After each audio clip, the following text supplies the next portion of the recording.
Deus abençoe, irmãos, no nome do Senhor Jesus Cristo. Nós estamos iniciando mais um vídeo, mais um programa da série Daniel. Nós vamos entrar agora em Daniel capítulo 2. O irmão Lucas trouxe um assunto bem aprofundado sobre Daniel capítulo 1. E agora, como sequência, nós começaremos Daniel capítulo 2. Que o Senhor nos ajude e que seja o Espírito Santo falando nessa noite. Para nós termos como base, para começarmos nosso programa, vamos ler Daniel capítulo 2. No versículo 1, você que está na sua casa, quiser pegar a sua Bíblia e ler conosco. Daniel capítulo 2, versículo 1, está escrito assim: No segundo ano do reinado de Nabucodonosor, Nabucodonosor teve sonhos, e o seu espírito se perturbou e passou-lhe o sono. Ou seja, ele teve um pesadelo, e quando ele acordou com o espírito perturbado com aquele sonho, ele se esqueceu do sonho. Então o rei mandou chamar os magos, os astrólogos, os encantadores e os caldeus, para que declarassem ao rei os seus sonhos. E eles vieram e se apresentaram diante do rei. Ao decorrer aqui do capítulo 2 de Daniel, você vai notar que todos esses magos, os encantadores, os astrólogos, não conseguiam interpretar o sonho do rei. Porque se nós olharmos pela mente humana nossa, pelo nosso arrazoamento, realmente é impossível nós descobrirmos um sonho como esse. Uma pessoa sonha, esquece o sonho, e você tem que descobrir o que o rei sonhou.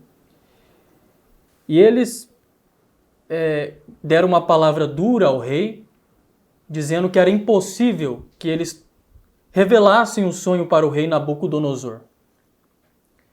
E se você que está na sua casa e está lendo a Bíblia aí, ou que você já ouviu essa história, você sabe que o rei Nabucodonosor se enfureceu com esses magos e mandou matar todos os sábios da Babilônia, incluindo Daniel, Sadraque, Mesaque e Abednego, os quatro jovens cristãos que estavam na Babilônia. Daniel, não sabendo de nada, perguntou para o capitão da guarda por que eles estavam indo para a morte. E o capitão da guarda explicou para eles o que tinha acontecido. Daniel entrou no quarto, pediu um tempo para o rei permitiu, entrou no quarto e foi orar. E esse é a atitude certa. Quando você chega em um momento difícil na sua vida, que você não sabe o que fazer, a melhor saída é você orar, que Deus vai responder a sua oração. E daquele quarto que Daniel estava orando, junto com Ananias, Misael e Azarias, dali saiu a resposta para Daniel daquele sonho.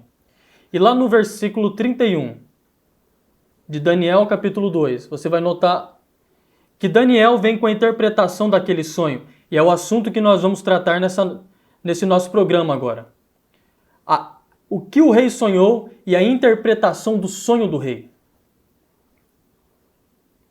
Daniel se aproxima do rei e disse: Tu, ó rei, estava vendo, e eis aqui uma grande estátua.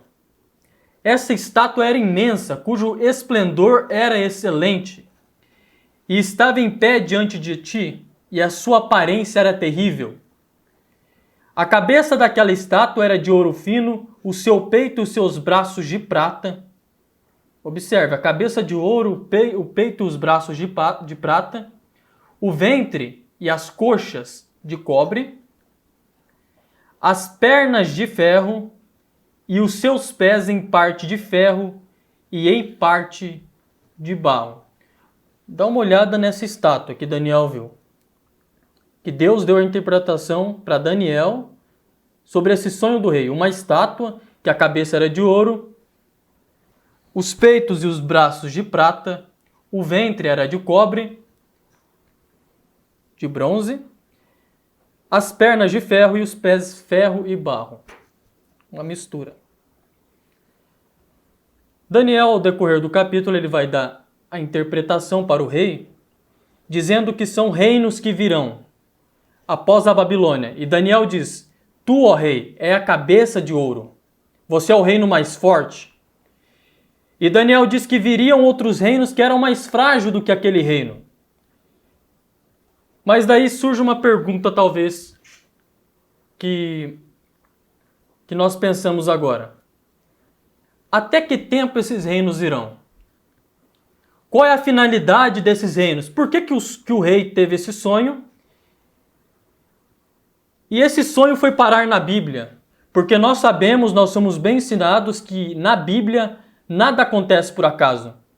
Nada ali está escrito por acaso. Tudo ali tem um mistério por detrás. E essa Bíblia, nós sabemos que conta a nossa história. Ali mostra a trajetória da nossa história. Qual é a importância de nós aprendermos sobre essa estátua? É o que nós vamos aprender agora. Essa estátua, irmãos, jovens que estão nos ouvindo, é como se fosse uma linha do tempo. E o profeta vem na mensagem: a era da igreja de Pérgamo, e disse que essa linha do tempo é conhecida como o tempo dos gentios. E o profeta diz assim: aqui está revelado um registro exato do futuro, da história, ainda não passada, que foi profetizada vir sobre a terra desde o tempo de Daniel até Jesus, vir e reinar como o filho de Davi. Ou seja, é um tempo de Daniel, uma linha do tempo desde Daniel até se estabelecer o milênio, certo? Até vir o reino do filho de Davi. É uma linha do tempo. Porém, o que eu quero entrar aqui para os irmãos, para que não confunda, é que a Bíblia, ela fala sobre o tempo dos gentios e fala sobre a plenitude dos gentios. Duas palavras que você, ao olhar, você acha que é igual. E os teólogos se confundem aí. As denominações se confundem aí. Mas veio um profeta nos nossos tempos e nos revelou que existe uma diferença entre o tempo dos gentios e a plenitude dos gentios. E nós vamos ver isso agora. Qual é a diferença entre o tempo dos gentios e a plenitude dos gentios? Lembrando que essa estátua aqui de Daniel, do sonho do rei Nabucodonosor, mostra o tempo dos gentios e não a plenitude dos gentios. Lucas capítulo 21, versículo 24, você que está na sua casa pode ler comigo agora. Está escrito assim: e cairão ao fio da espada, e para todas as nações serão levados cativos. Aqui está falando dos judeus. E Jerusalém será pisada pelos gentios. Olha só, Jerusalém seria pisada pelos gentios até que o tempo dos gentios se completem. Ou seja, o que Jesus está mostrando aqui? É que essa estátua, esse tempo dos gentios, mostra que Jerusalém seria pisada até o fim dos gentios. Certo? E o profeta vem aqui nessa mensagem que eu acabei de citar, a era da igreja de Pérgamo, parágrafo 122. O profeta diz que o tempo dos gentios é o tempo de Daniel até Jesus vir e reinar como o filho de Davi. Certo? Daí você diz: tá, irmão Jonatas, a gente entendeu que o tempo dos gentios é de Daniel até o filho de Davi, até o final dos 3 anos e meio da grande tribulação. Mas o que é a plenitude dos gentios? Bom, o profeta vem e nos revela. A igreja de Éfeso, parágrafo 22, o profeta diz assim: agora, as eras da igreja e a plenitude dos gentios são uma mesma coisa. Não se confunda, irmãos. Porque quando acaba as eras da igreja, começa uma grande tribulação e vem o Armagedon. Não é estabelecido o reino do filho de Davi depois das eras da igreja. Então não se confunda. A plenitude dos gentios é as 7 eras da igreja. Ou seja, olha o que o profeta diz aqui também na mensagem A Era da Igreja de Esmirna. No parágrafo 141, ele diz: as 7 eras, como anunciadas em Apocalipse capítulo 2 e 3, alcança no seu todo a plenitude dos gentios.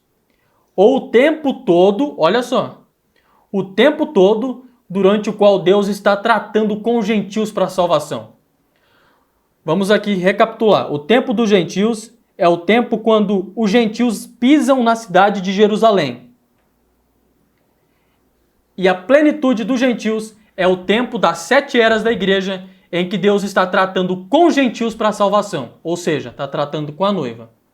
Então o tempo dos gentios não é para a noiva. A plenitude dos gentios, sim, é para a noiva. Amém. Então vamos continuar. Nós entendemos a diferença entre tempo dos gentios e plenitude dos gentios.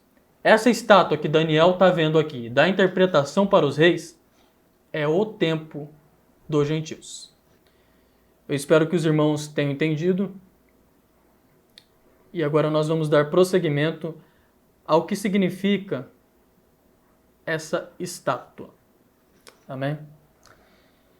A cabeça de ouro, diz o profeta, representa o Império Babilônico, que era o império em que o rei Nabucodonosor estava reinando. E Daniel diz ali em Daniel capítulo 2 que esse reino ele era forte. E o profeta diz na mensagem, a escritura na parede, que a Babilônia era um império forte. Um império muito forte. Tanto é que a cidade da Babilônia era a cidade mais protegida do mundo. Os muros eram enormes. Havia um rio que passava por debaixo do trono, que era o rio Eufrates. E o profeta diz, essa cidade da Babilônia, ela era inspirada na cidade de Jerusalém, a Nova Jerusalém. Porque quando você vai em Apocalipse, você vê que havia o rio da vida que passava por baixo do trono de Deus. E nessa Babilônia, essa Babilônia física, havia o rio Eufrates que passava por baixo do trono de Nabucodonosor. E era uma cidade forte, uma cidade gigante. E o rei Nabucodonosor ele era poderoso, tanto é que você vai observar nos nossos próximos programas, em Daniel capítulo 4, que esse rei ele cai em um período de tempo, porém ele volta mais poderoso ainda. Aqui nós vemos ele já poderoso, porém ele vai cair e ele volta mais poderoso, essa Babilônia, esse rei da Babilônia, Nabucodonosor. É a cabeça de ouro, a Babilônia. Porém, um tempo mais para frente, o seu neto, o neto de Nabucodonosor, o rei Belsazar, ele começa a fazer um estilo de festa, um bom tempo depois de Nabucodonosor. E ele começa a fazer festa, ele começa a profanar os utensílios da casa do Senhor. E o profeta diz que quando ele teve essa atitude, Deus pesou na balança. Enquanto ele estava festejando e profanando os utensílios da casa do Senhor, o profeta disse que os medos e os persas estavam estudando como invadir a Babilônia.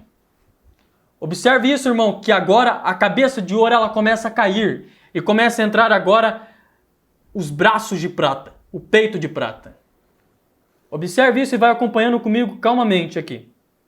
Os medos e os persas começaram a estudar como entrar na Babilônia. E eles começaram a mudar a rota do rio Eufrates, o profeta diz, para que eles entrassem por debaixo do rio Eufrates e saísse bem embaixo do trono do rei Nabucodonosor. E eles mudaram a estrada, eles mudaram a rota do rio Eufrates, os medos e os persas, com uma inteligência, uma tática de guerra. E quando eles entraram, foi logo após Daniel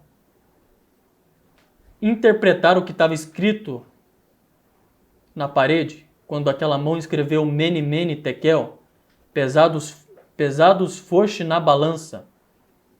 E quando Daniel deu essa interpretação, os medos e os persas invadiram a Babilônia e derrubou a Babilônia.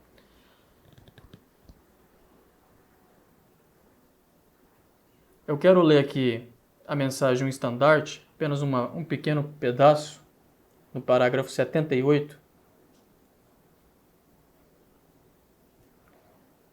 O profeta diz sobre os medos e os persas. Aliás, a escritura na parede, parágrafo 21, desculpe. que os medos e os persas, aqui ele está falando que eles estavam tendo uma festa e estavam bem seguros, porém, mas mal sabiam eles que uma nação chamada os medos e persas, que são agora os índios da Índia, mal sabiam eles que a muitas milhas de distância estava cavando um leito no rio para alterarem o curso do rio Eufrates, para que então eles pudessem passar sobre as muralhas. Esses medos e persas, irmãos, segundo a história, eles duraram 200 anos e depois eles foram invadidos por um outro reino, o reino da Grécia. Que nós vamos ver agora que esse reino da Grécia representava a parte do ventre, da cintura, que era a parte de bronze. E em Daniel capítulo 8, quando nós formos estudar, ele fala de um reino e fala do rei desse reino. E eu quero que os irmãos observem agora que o profeta diz sobre esse rei da Grécia.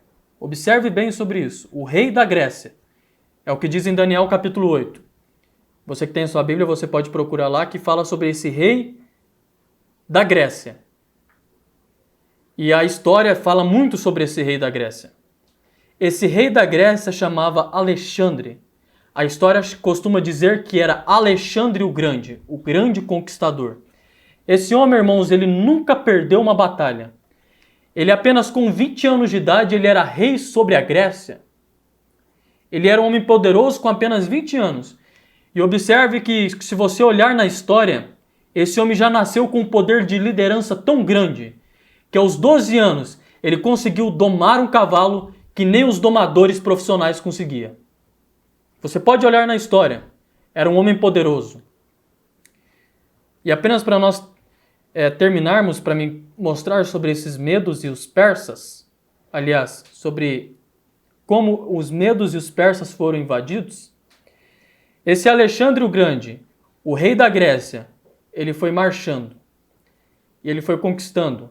Ele conquistou o Egito, se tornou o faraó do Egito e ele começou a avançar e avançar até que ele, com um pequeno número de soldados, porém diz a história que esse Alexandre era um homem muito inteligente, ele entendia das batalhas. E observe uma coisa, era um jovem. Era um jovem que conseguiu invadir um império gigantesco chamado os Medos e os Persas. No tempo que Alexandre invadiu os Medos e os Persas, o rei era Dário. E esse rei fugiu dos Medos e dos Persas. O que fizeram com que os soldados se unissem a Alexandre o Grande. Porém, esse reino ele vai cair mais para frente, porque o único intuito desse homem, o rei da Grécia, era conquistar e conquistar, até que ele morreu aos 33 anos de idade por overdose. E diz o profeta que esse Alexandre, ele conquistou tudo, dominou todos os reinos que ele passou, porém ele não dominou a si mesmo. Era um jovem. E você vê que o irmão Lucas trouxe aqui nos programas anteriores que existia 4 jovens ali na Babilônia que eles decidiram não comer dos manjares do rei, eles dominaram a si mesmo. Porém, esse grande conquistador, chamado Alexandre, ele não conseguiu dominar a si mesmo e morreu de overdose. Observe isso. E quando ele morre, no próximo programa eu vou mostrar para os irmãos que quando ele morre acontece algo na Grécia, e é o que faz a Grécia enfraquecer para entrar um outro reino. Esse é o reino das pernas de ferro. Amém? Só recapitulando, a cabeça de ouro é a Babilônia, os peitos e os braços de prata é o Império Medo e Persa que invadiu a Babilônia, alterando o curso do rio Eufrates, e o ventre de bronze, de cobre, representa o Império Grego.